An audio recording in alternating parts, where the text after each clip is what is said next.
It's understandable that Arsenal have their eyes elsewhere at the moment, with the Champions League the only way to save their season now. But even so, Arsenal's 2-2 draw with Crystal Palace last night was an unforgivable performance. Really poor, and I'm quite annoyed by it. And I'm going to tell you why this morning here at Arsenal Unfiltered. Let's get started.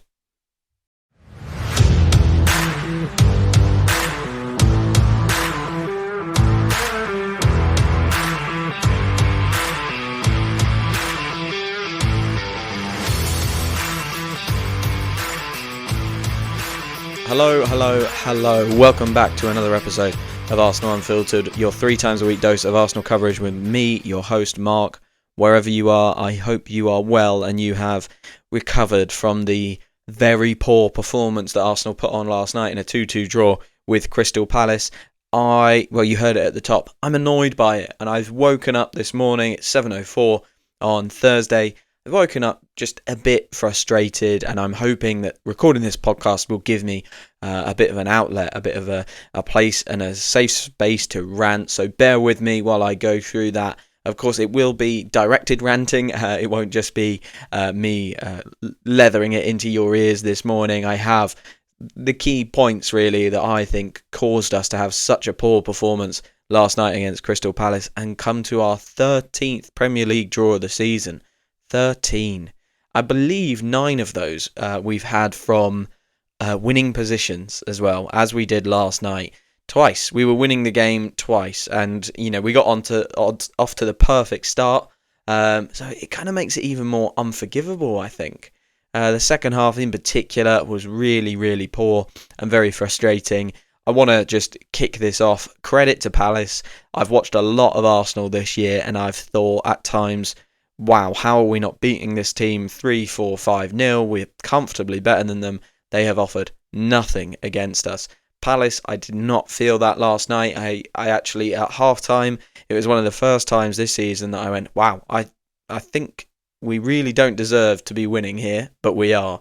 And it was a strange watch from an Arsenal fan's point of view, because we've got so used to control and dominance. And yesterday, I don't think we had any of that. We did have some good finishing, which is always helpful. But I mean, if we didn't have the good finishing, in our usual kind of vein, and we didn't have our control, which we definitely didn't have last night, I mean, I think it could have been really, really, really bad last night. A defeat would have been disastrous. It would have handed Liverpool the title. Not that I think, this is annoying me. In England, Sky Sports are still making out like there's a title race, whereas everyone's kind of given up on that, and Liverpool are just kind of, it's a formality for Liverpool now and walking to it. They keep pushing this narrative that, Arsenal have to win, Really, it's just a delay. Last night's result is a delay to Liverpool picking it up against Tottenham on the weekend. But for me, I didn't want us to be in the position where they just got it. And I think Liverpool fans probably wouldn't have wanted that either. They want to go and win it, get a win, and confirm themselves as champions. So, yeah, I mean, it would have been really bad to lose last night, and I don't think we were far away from it. I really don't. I'm going to go through some stats to kick us off, and then I'll go through the lineup because there's obviously some concerns there. But the overall performance, we conceded an XG of 1.81. Now, I reckon that is probably our highest without giving away a penalty this year and having 11 men on the pitch. I know against Manchester City and stuff like that, we gave away a lot of XG over 2 in that game, but we had 10 men for a long period. To not give away a penalty and to be at 11 versus 11 the whole game and concede 1.81 XG is really un-Arsenal-like. 5 big chances in there and 15 shots as well. So, this wasn't Palace have just taken 30 shots from the edge of the area and generated 1.81 XG. They created very good chances, and they scored 2 great goals, but they also had chances with Nketiah and Ismail Assar, very, very close to our goal, which would have been high XG chances, and another day go in, and we have a very different discussion this morning. One thing that blew my mind, we won 11.1% of our aerial duels. I mean, I hope that stat's wrong. I've taken it off FBref for the game last night. I just can't believe it. That's not something you expect from Arsenal. Another thing you don't expect from Arsenal is 6 passes into the penalty area total, not including set pieces. I mean, that That is really unlike us. That shows to me that every time we created danger, we were running into it. Martinelli was doing it a little bit quite effectively. Trossard was doing it quite effectively, but we didn't have the control. We didn't have Palace push back at all.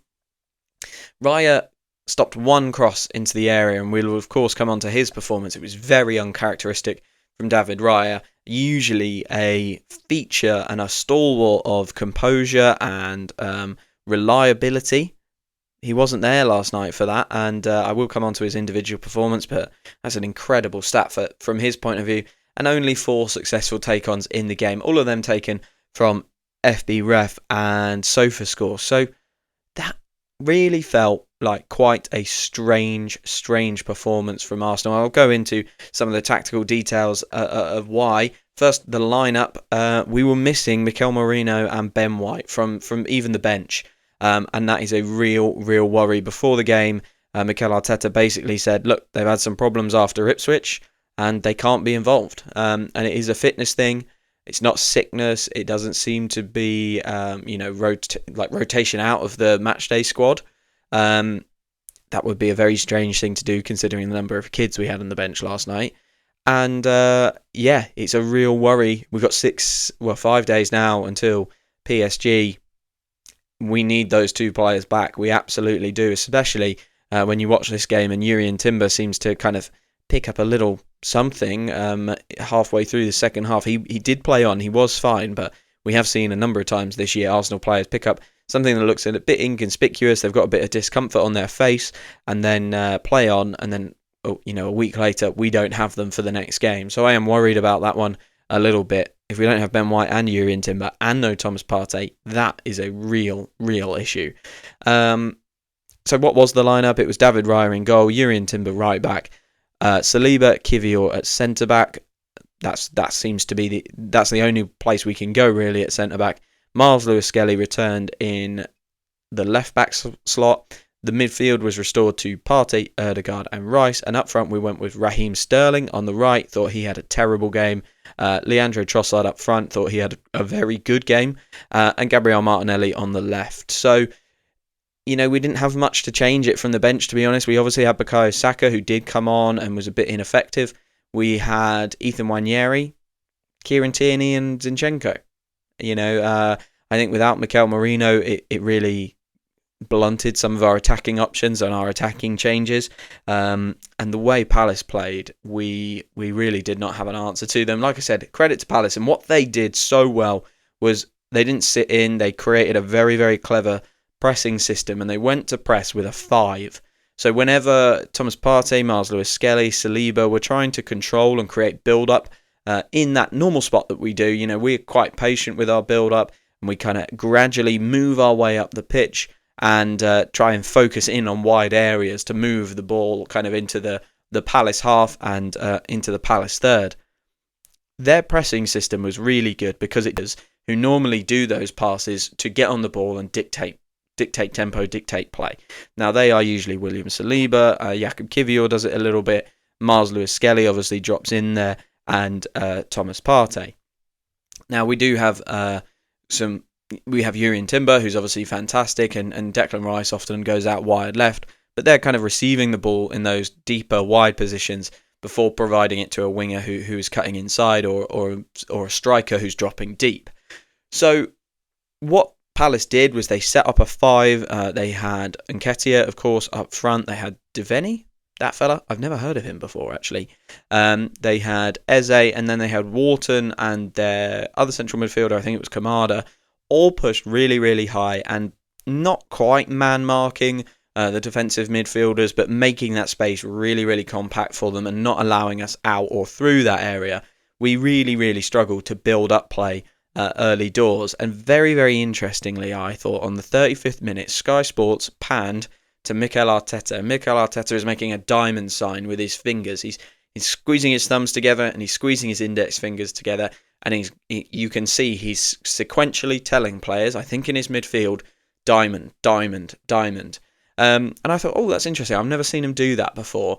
So I'm going to watch this really, really intently. And what happened from there was actually we kind of split out a little bit. We were creating I don't want to say a random diamond, but it changed a little bit around who was at the top of the diamond. Sometimes it was Declan Rice with Thomas Partey at the base, and then you find Mars Lewis-Skelly or Ødegaard on the right of that diamond. But the key feature was every single time we created that diamond in the midfield, it left someone to go off in a free roll, and that was usually Martin Ødegaard or Leandro Trossard. And those two were just drifting wide, and I mean really wide, to go and create overloads in the wide half spaces and get us out or get us round that Palace 5 that way. And I thought that was an interesting development because usually we see teams sit in against us and we find it very easy to get forward. But what this did was it took Leandro Trossard and Martin Ødegaard, our prime creators on the pitch at the time, and just pushed them away from the danger area. And so not only can we not build up through Thomas Partey and Mars Lewis-Skelly because that space is so compact and Palace have got so many players in there, but actually because we can't get our forward players on the ball, we're having to drag them deep and go round. And Palace were like, yeah, fine. That's absolutely fine by us because we believe that we've got enough time to stop you. If you're going down there and then having to do, a carry or drive up the line with a pass, we've got enough time to get out there and stop you. So I thought it was a really interesting tactical play from Palace to how to stop us playing, how to stop us exerting that control. I think the other thing that I want to mention is to, I spoke about the stats before, how we really struggled yesterday. Not only was it what Palace did to us when we had the ball, when they had the ball, I don't think our positioning was very good. I don't think we didn't block any passing lanes. It felt like there were massive gaps for Palace to play through, and you kind of see that in the stats. They created a lot of big chances because they were allowed to play through us. We didn't have that usual kind of, when Arsenal lose the ball, usually there is this kind of surge, the three-man counter press, the recovery into a mid to low block. We just didn't seem to have it, and I don't know. There's going to be a number of reasons for that. One, the guys are going to be tired at this point. Two, the atmosphere looked very flat last night. There was tickets on the ticket exchange until 5 p.m. I don't think it was a full house in the end. And the fans that were there were understandably in a bit of a strange position. Wednesday night, 8 p.m.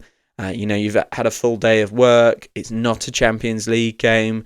It's a rescheduled match. It's all kind of a little bit all over the place for the fans that managed to get tickets. So, look, I think it would have been a strange evening at the Emirates last night, and a lot of that will have fed into our defensive performance, maybe not being as robust as it normally is. Let's get on to some of the big talking points then. Like I said, we got off to the perfect start, and I actually thought because Palace were playing so well, I wasn't too vexed about the first half. It's more the second half where we didn't do enough, I believe, that kind of annoyed me and the mistakes that we made. We got off to the perfect start, and it's a wonderful goal from Jakub Kiwior. I personally didn't think Martin Ødegaard had a particularly good game, but it's a wonderful ball from that free kick. Really well worked set piece as well with all the players. Apart from Jakub Kiwior going to block, I thought Jamie Carragher did a really nice piece of analysis on that, talking about how no other Arsenal players are going to go and play the ball. They're not even thinking about it. They're not even trying. Actually, their job was to create space for Jakub Kiwior, who did go and attack it. And boy, that's a fantastic header. I mean, you do not see headers scored from that far out that often. He's probably 12, 13 yards out. And it's a goal that I think his recent performances deserve. Obviously, it's not his bread and butter. It's not what he's in the team for. But to replace some of that threat that Gabriel gives us on set pieces is fantastic. I am all for that. And I thought, wow, what a start. 2 minutes in, 1-0 up. It's a fantastic ball from Ødegaard. He adds that to his assist numbers. Jakub Kiwior's got a goal. We're at home. This feels like a great start to the game. And from there really was a number of moments where I was like, oh, hang on. We're 1 up, but we're not the better team here. There were a number of chances, and Nketiah had a big chance where, well, actually, I think it kind of narrowly avoided Nketiah. And Raya was kind of coming for it, not coming for it. Mars Lewis-Skelly and Kiwior didn't really sort it out. There was, of course, the Nketiah chance where he is basically about 5 yards away, and Kivior makes a huge block. That is a 0.5 XG chance, so nearly as good as a penalty. So a really, really big chance that Jakub Kivior blocked, of course, there. So I really thought Palace were doing very well tactically, and they were creating chances, like I said. And of course, they did get their goal through a really, really good piece of quality from Eberiche Eze. That man needs to come and play at Arsenal, I think. I think he'd be such a good addition to this team.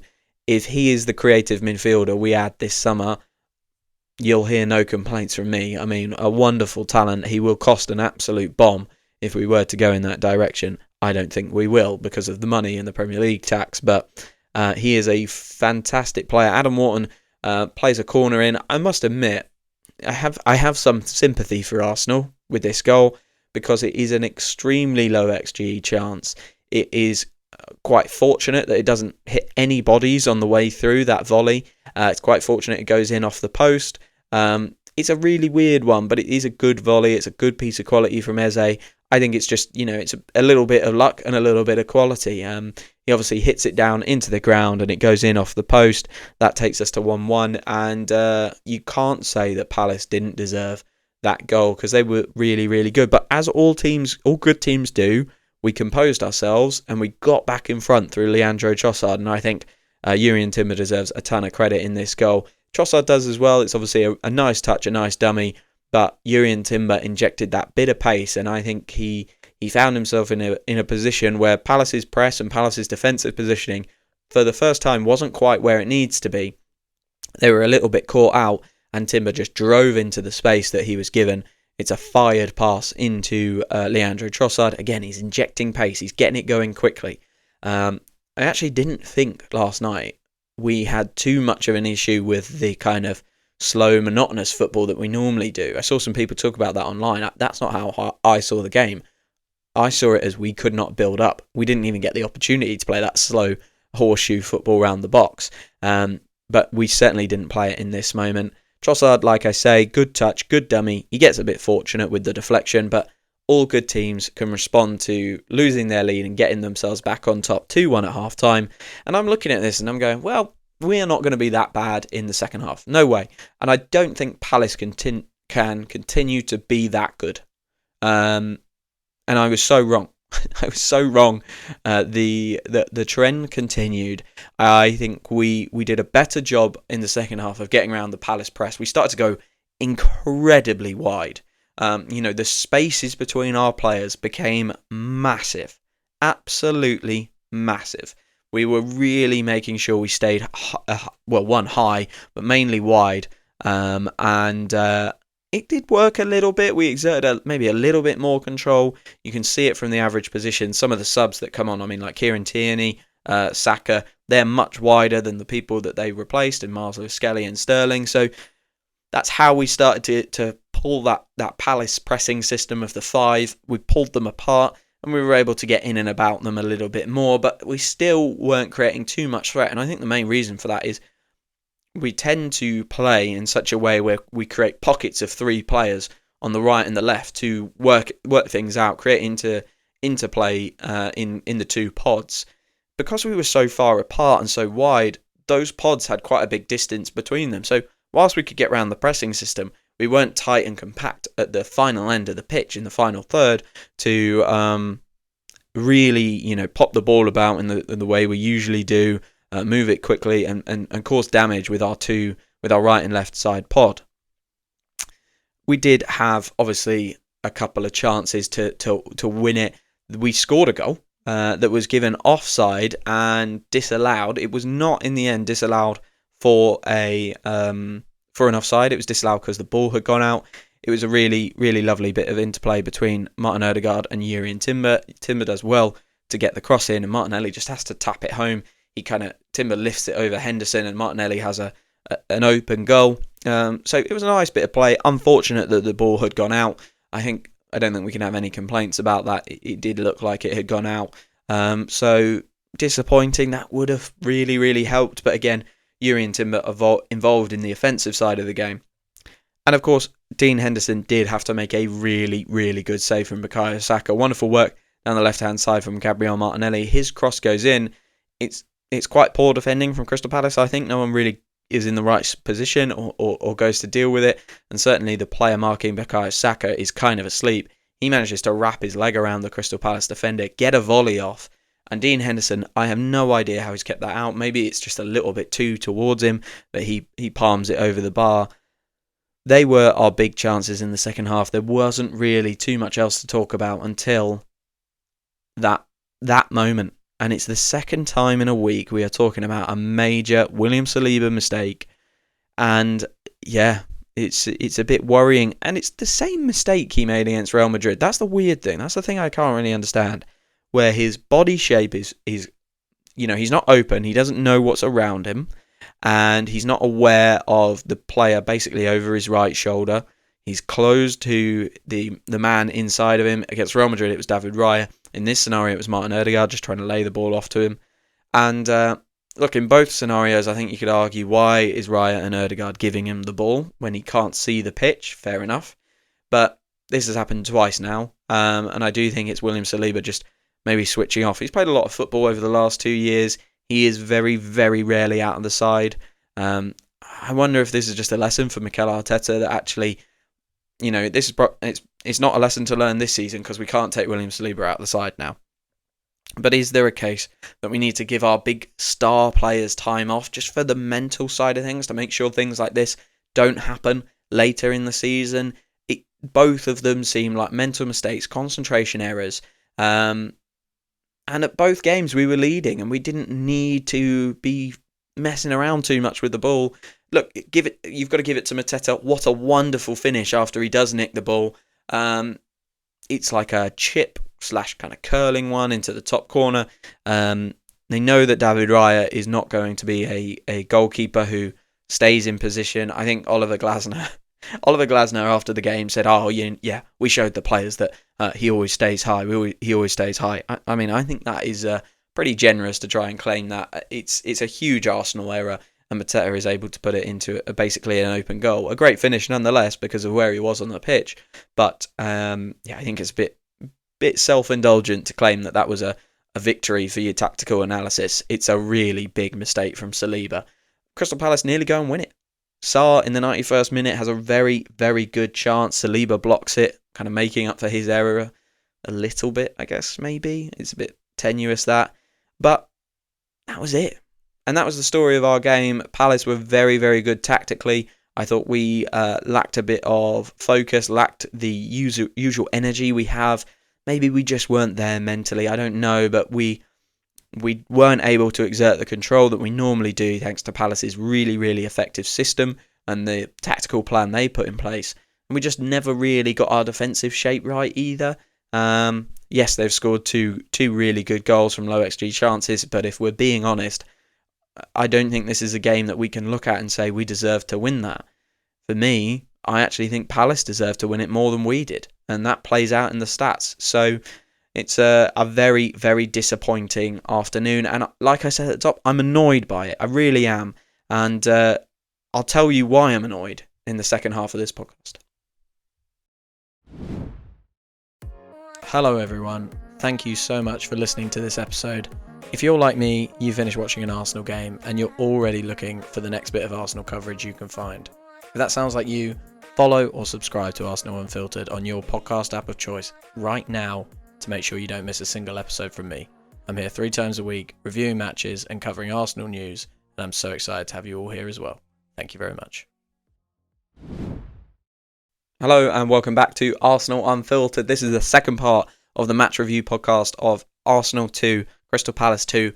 Why am I annoyed at this result more than the other draws this year? I'll tell you why.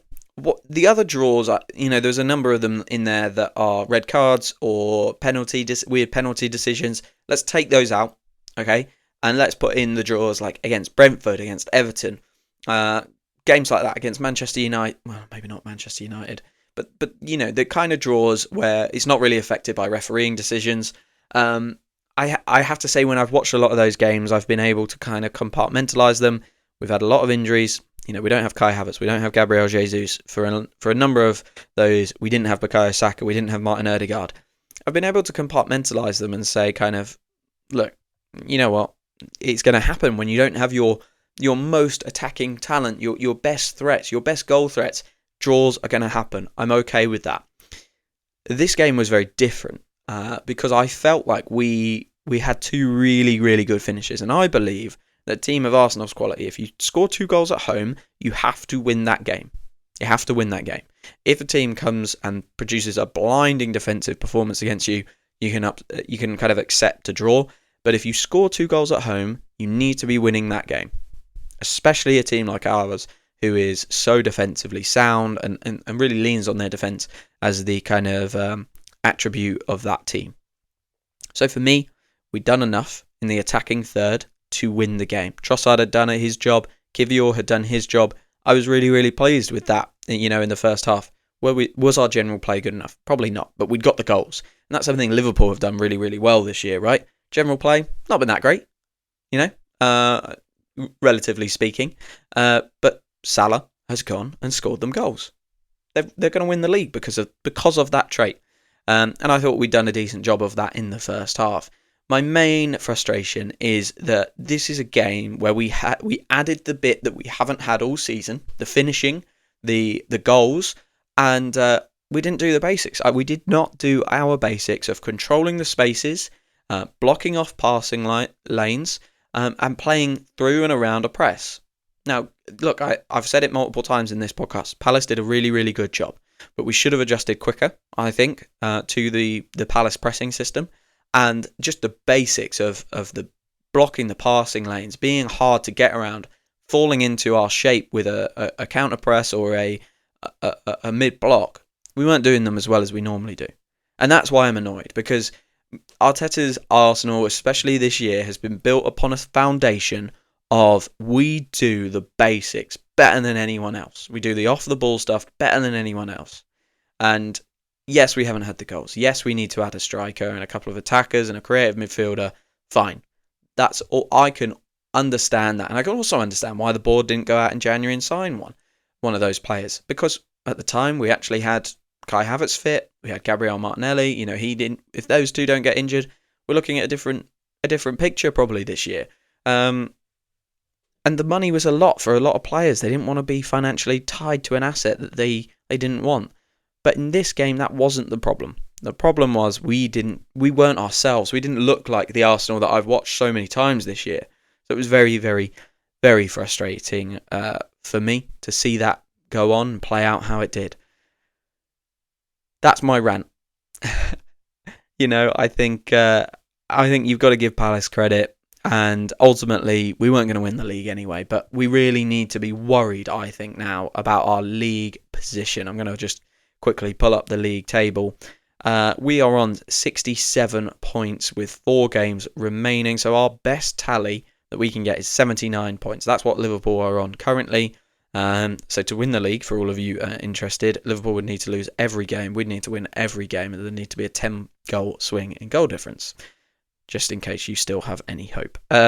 Behind us are Manchester City. They're 6 points behind us, which, given the respective seasons that we've had, it's frustrating the life out of me that we're not further away from Manchester City. Nottingham Forest have a game in hand on us, so they could be, if they win their game in hand, they could be at 63, and Newcastle could be at 62. So let's assume those games in hand are won. That would give us a position where we are only 4 points ahead of Nottingham Forest, with games against Bournemouth, Liverpool and Newcastle to play. Newcastle, of course, have got something to play for. I think Bournemouth have got something to play for. They're going to try and sneak that 7th. No, they're not going to try and sneak that 7th place. They've just seen the gap. They're probably done in their European race now. But Liverpool, of course, they're going to want to beat us at Anfield just to exert their dominance. And Newcastle really, really need to basically win out, I think, to secure themselves that top 5 spot. So, of course, we got Southampton on the final day. That will hopefully help our tally and help our cause. But I think this was a game we had to win. This was a game we had to win. If we win this, we're at 69 points, 6 points clear of Forest, with 12 to get for all the teams. That feels a much more comfortable position. I think this result just drags us back into it a little bit. Pardon me. I think it means we're going to have to go stronger than we want against Bournemouth. Or Mikel Arteta is going to roll the dice heavily on the Liverpool-Newcastle games and say, actually, you know what, second's not that important to me. Top 5 is what's important to me in a Champions League final. We're going to roll the dice. I don't feel comfortable with either of that. I think if we win last night, you can rotate against Bournemouth and roll the dice in that way and say, you know what, we've still got Southampton. We'll probably get a result against either Liverpool or Newcastle. That's how we can do it. That's how we're going to do it. For me, this is a big opportunity missed. I mean, I'm looking at that league table, and I will be very disappointed if we don't finish second.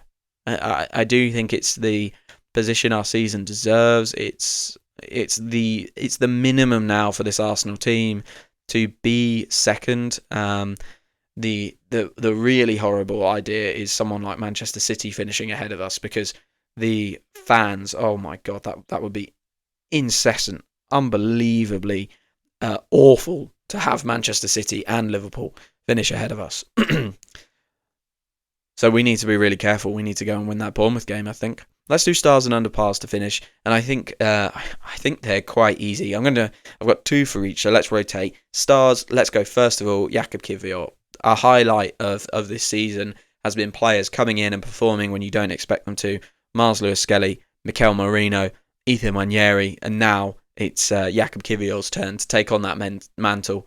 When Gabriel went down, I think everyone thought our season was over. We thought that Real Madrid tie would be disastrous without Gabriel, and Jakub Kiwior has stepped up and produced in every game that he's played since Gabriel went down. And last night, I thought he was faultless. Basically, his goal was brilliant. He had a really, really good block, like I mentioned earlier, on Eddie Nketiah. And I don't know what happens with Jakub Kiwior this summer. A lot of people are saying, you know, sell him while he's hot property, sell him while his price is high. For me, I think we've got too much to do in other areas of the pitch to say, let's also go and sign another centre-back. Because if we sell him, we 100% need to sign another defender. Whether Ricardo Calafiori moves inside and you sign another left-back, or Ben White moves inside and you sign another right-back, either way, you wouldn't have enough with the 6 defenders. I think with the 7 that you've got, in Miles Lewis-Skelly, Ricardo Calafiori, Gabriel, Saliba, White, Timber, and who am I missing? Maybe I'm including Tomiyasu in there. But with those guys, I think you've got enough flexibility with players like Timber, who can play across the back line. White and Calafiori can play one side fullback and centre back. You've got enough. But if you lose, I'm missing Kiwior, of course. If you lose Kiwior, then you've got to go and add someone else in there. You've got to add someone in there. I think we've got too much to do. We've got to buy defensive midfielders. We've got to buy a winger. We've got to sign a forward, and we've got to sign a creative midfielder. Let's not add replacing Jakub Kiwior into that list. But if Arsenal do decide that it is time for him to go, this run in the team will have made him really interesting. I think a really interesting prospect to a number of clubs in Europe's top competition in the Champions League across Europe. I'm thinking teams in Milan are probably going to be looking at him. Teams in Spain are probably going to be looking at him. Wouldn't be surprised if he ended up at an AC Milan, an Inter Milan, maybe an Atletico Madrid. Maybe he could go there. Teams like that, I think, would be well interested in Jakub Kiwior. And Arsenal could probably turn a profit given these performances recently. And last night, I thought he was superb. And under par, I've already mentioned him, it's David Raya. One of the weirdest performances I think I've seen from him, and I think it reminded me of the David Raya we initially got. You know, when Aaron Ramsdale was still around and he was on the bench and we had the camera pan to Aaron Ramsdale every time David Raya put a foot wrong. We've not seen this from David Raya this year. For some people, he is our player of the season. He's been wonderful, and he was wonderful against Real Madrid. It was like he wasn't there last night, flapping at crosses. I think he only claimed 1 cross in the whole game, which is just not good enough. Really some strange passes as well. I think he put one straight out of play, passing to Timber, which again you don't see from him. We didn't see any real quality distribution over the top. There was one throw out to Martinelli that I thought was really good. Apart from that, I thought David Raya really suffered last night and didn't give the solidity behind William Saliba and Jakub Kiwior that we normally see. Another star though, Leandro Trossard, thought he was very, very good. Barely put a foot wrong, and when he was asked to go and do a lot more build-up play, he did that really, really well. And I've criticised him before. I've thought, you're a bit lightweight, but actually when you put in a performance last night and you're just floating around the pitch, no one can get near you. It doesn't matter that you're lightweight because, Mark Gahey was nowhere near him for lots of the game. Lacroix, nowhere near him. And of course, he gets his goal with his moment of quality. I think it's the touch and the dummy that is a bit more of the quality than the finish. The form he's in is really useful, and we're going to need him right now. He's probably, I think, gonna start against PSG. He might even start in both legs the way he's playing. So it's an exciting place to be, having players like Leandro Trossard back in form. My final under par is William Saliba. Look, I've already touched on it. 2 mistakes in a week. The same mistake. Really poor. Unlike him. And I think we're going to need a lot better against PSG, because if Jean-Philippe Mateta can do it to you, I promise you Kvaratskhelia and Ousmane Dembele can definitely do it to you. So he is going to need to fix up. And I think the whole team is going to need to fix up a lot for that game next Tuesday, the 29th. Just to close it out then, Palace were really, really good, but I am frustrated by this performance, especially in the second half. I felt like we did not do our basics right. We got a lot wrong, and we paid the price for it. Yes, 2 fantastic goals from Palace. I accept that. I accept that you're probably not going to see those goals in many games, really. But it has dragged us back into the conversation for 3rd and 4th rather than securing a 2nd. And I don't know. I think we, when we look back at this season, we will talk about the injuries. We will talk about the red cards. We will talk about strange penalty calls. We will talk about all these things that went against us. But ultimately, as well, I think we will have to recognise there have been some games that we just have not done enough in, not been at it, not been right, and that's happened too often. Too often. Hopefully, we're doing that through the lens of a Champions League victory, but we will have to wait for Tuesday night to see if that amazing journey continues. I'm going to leave it there, guys. As I said, PSG's coming up this Saturday. I will do another episode of the Arsenal Roundup, kind of talking news and all of that sort of stuff. So keep your eyes peeled for that. And then next week, we will obviously have a PSG preview and a PSG review podcast the day after the game. So that's all very, very exciting. Let's hope it is a big victory in the first leg. I'm going to leave it there. Thank you so much for following. Thank you for listening, and I'll speak to you very, very soon.